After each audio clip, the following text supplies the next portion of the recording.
Photos show California Governor Newsom at maskless party. This was New York Post, November 18th, 2020. The first paragraph starts, in an embarrassing case of do as I say and not as I do, photos have emerged of California Governor Gavin Newsom dining with a party of guests, flouting his own coronavirus safety protocols at a posh Napa Valley restaurant.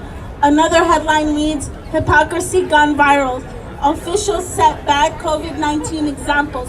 This was from the Associated Press, May 27, 2020.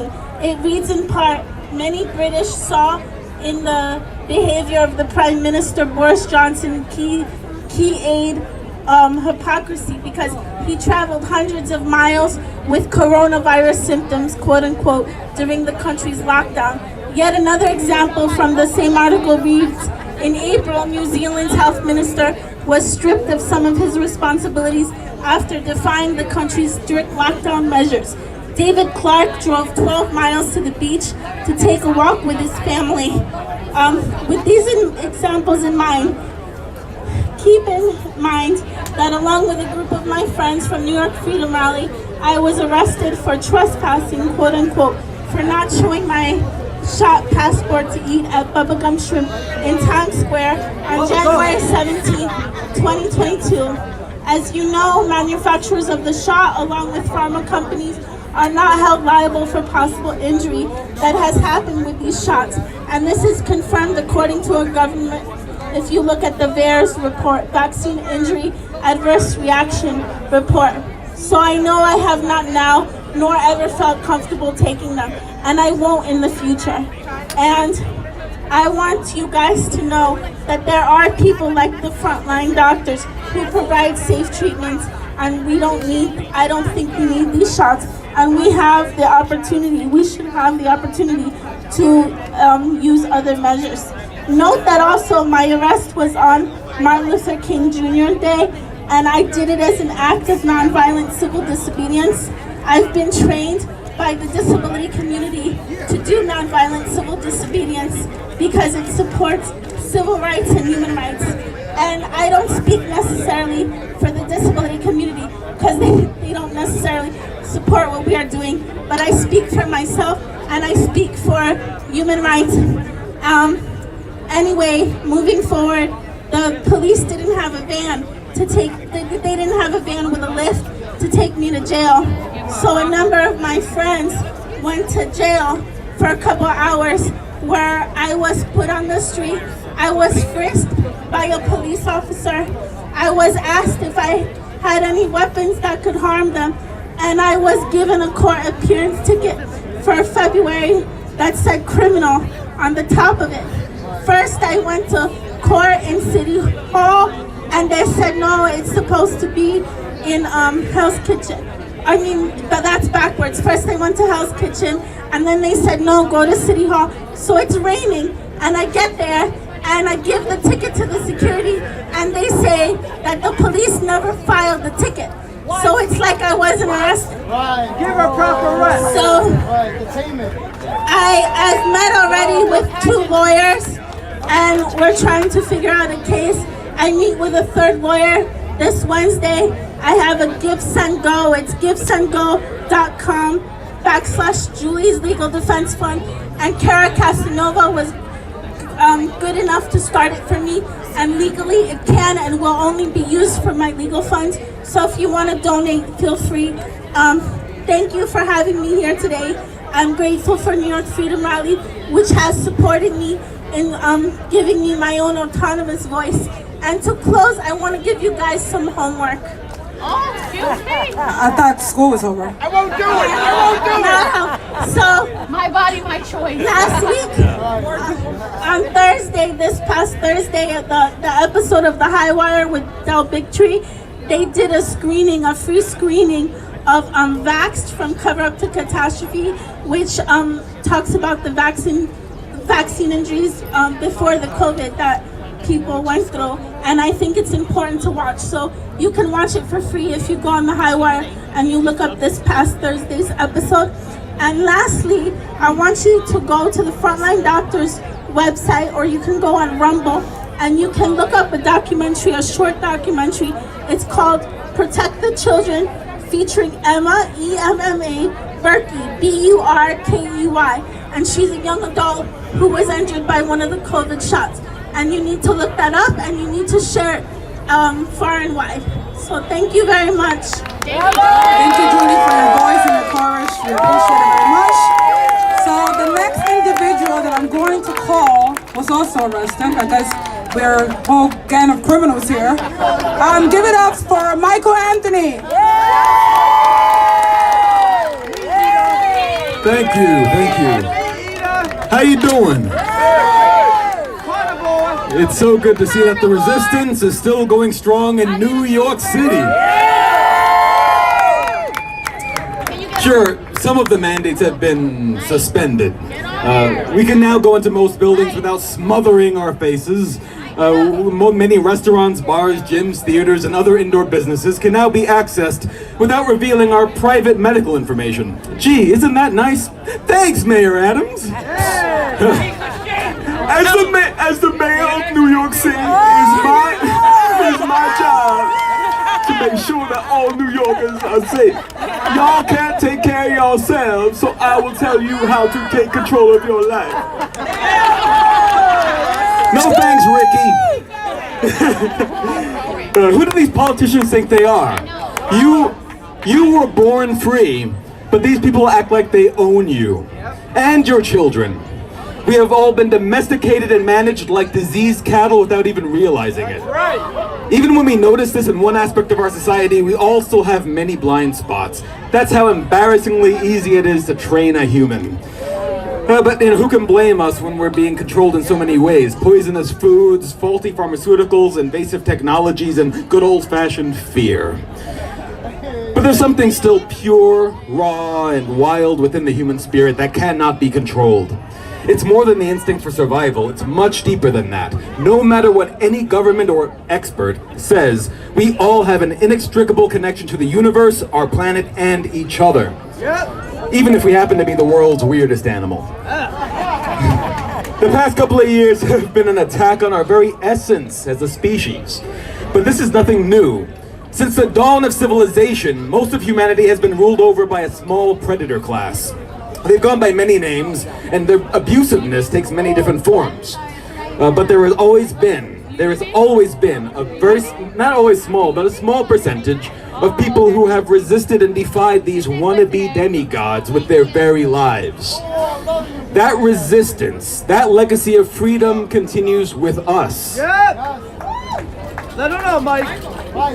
Can you sit down on there? It is our responsibility to uphold and defend our liberty.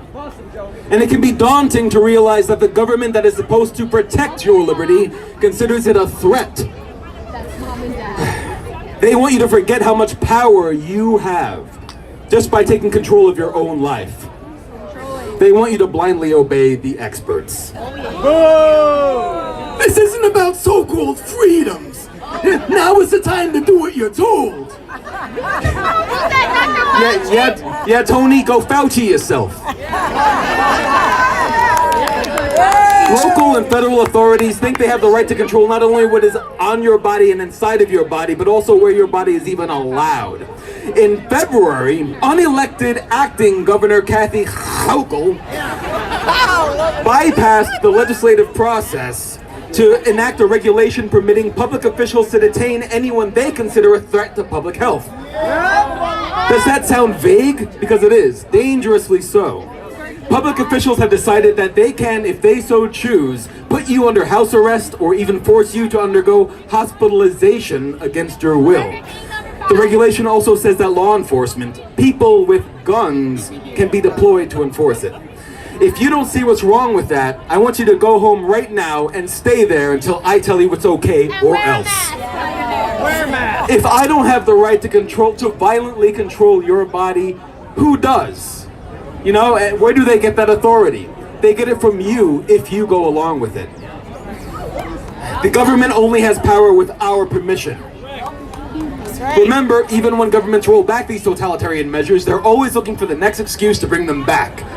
If it isn't the COVID scamdemic, they'll move on to climate change propaganda. Then it's back to lockdowns, mandates, and other restrictions, all requiring everyday people to sacrifice everything for the so-called greater good.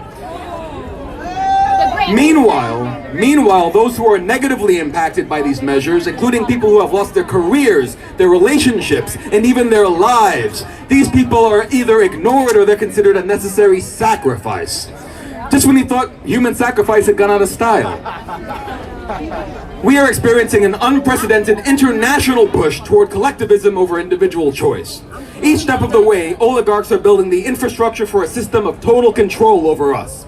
What we wear, what we do, where we go, and even what we eat. Talk about it. I gotta talk about this. Mayor Adams wants all New Yorkers to eat a plant-based centered lifestyle. Now look, I got nothing against vegans. I have, some of my best friends are vegan, all right? But I'm saying, he's pushing vegan Fridays in schools. Bing bong. And on top of already meatless Mondays. Bing bong. He says it'll make us healthier and reduce medical costs. Come on, man. But I improved my health by eating an entirely animal-based diet, I gotta be honest, which saved me from decades of obesity, pre-diabetes, clinical depression, and other common yet chronic health problems, without eating veggies. At age 62, my dad has done the same, reversing his type 2 diabetes with a diet of fatty red meat. I just gotta share this with you folks, because no one talks about it. But going plant-based, well, thank you. But going plant-based is also supposed to be better for the environment, right? Yet sustainable animal agriculture is as simple as eliminating the government's own centralized food production system and returning to 100% natural, humane farming and ranching on a more local level. The same is true for making all food production healthier for us and our environment. Yes, even for vegetables. It all comes down to the freedom to make your own decisions based on your own unique circumstances and beliefs, as long as you don't force that on anyone else. But the lizard people who think they're in charge, they have other plans for us. Have you heard of the World Economic Forum? Yes. Good, because not a lot of people have. Yet this cabal works with governments and international corporations to shape policies and influence culture as they establish a novel variant of totalitarianism across the globe. The founder of the World Economic Forum, Klaus Schwab, says, "You will own nothing and be happy as we take advantage of the COVID-19 crisis to enter the fourth industrial revolution."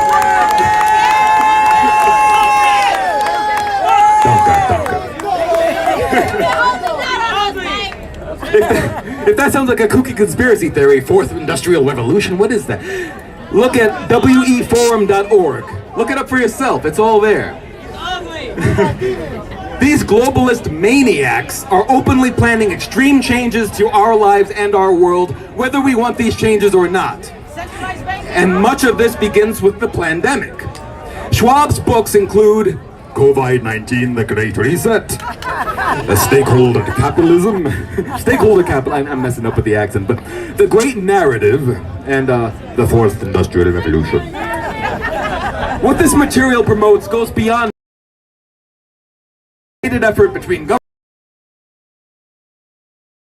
governments to establish a new world order. It sounds spooky because it is. It's a synthesis of socialism, communism, fascism, and feudalism, all wearing new masks. Technocracy, that's right. There may be nothing truly new about this tension between centralized authority and the power of the people, though it's harder to recognize now that authorities are usually obligated to at least pay lip service to human dignity. But even at a quick glance, human history is largely one of subjugation and slavery under violent regimes. It's a consistent pattern. And although today we may enjoy more conveniences and luxuries, for now, we are still living under more subtle forms of subjugation that continue to rob us of our humanity. And if we don't resist, it could always get much worse again, or worse than ever. But the good news is that as soon as you get your power back, bada bing! It really is that simple. Oh, yet for many it is a challenge. Especially in today's world, this can be a lot to process. Every day, our most routine decisions bring us closer either to liberty or slavery. And it's not always clear which way we're headed. So we have to remain vigilant. But it's so encouraging to know how much power we have as individuals when we stop doing what we're told is right. So declare, uphold, and live your liberty. It's not just your right, it's your responsibility to one person, but come on, you're New Yorkers. Ain't nobody telling no New Yorker how to live their freaking life.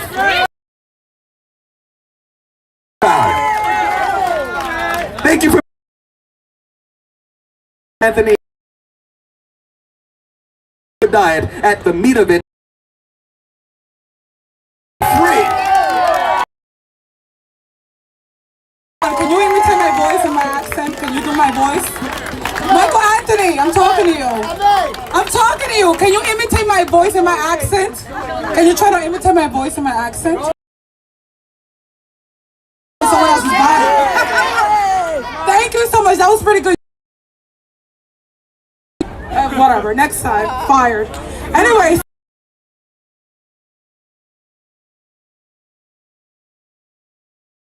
He has been fighting against the accident. He's the